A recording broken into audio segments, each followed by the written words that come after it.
Welcome to the legacy of Islam. Today, we will be talking about a king, a ruler, who is known to many Muslims around the world. His name was Hurmus, also well known as Zul-Qarnain, the man of two horns.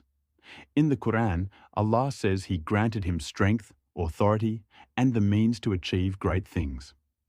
Yet, unlike tyrants of history, Dhul-Qarnayn used his power for justice, not oppression. His first major expedition took him toward the far western lands, described as a place where the sun appeared to set into a dark, muddy spring. This imagery is understood as how it looked to him, not literally the edge of the world, but the westernmost point he reached. There he found a community whose moral state is not fully detailed in the Quran. God inspired Dhul-Qarnayn with a choice.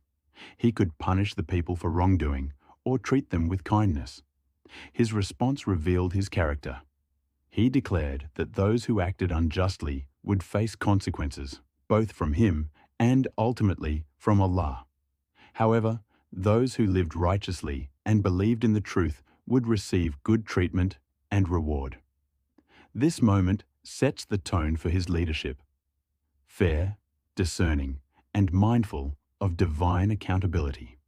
After completing his mission in the west, Dhul-Qarnayn traveled eastward.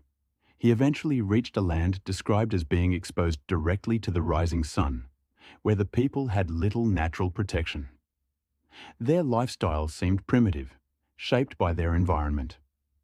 The Quran does not describe a dramatic confrontation here.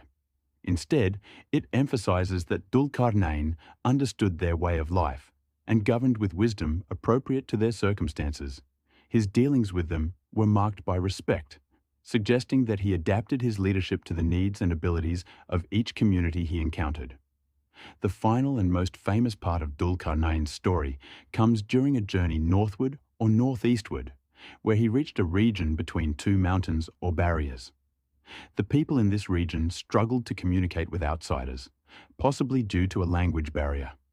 They sought Dhul-Qarnayn's help against the destructive tribes of Gog and Magog, who would raid their lands, spread corruption, and cause fear among the inhabitants.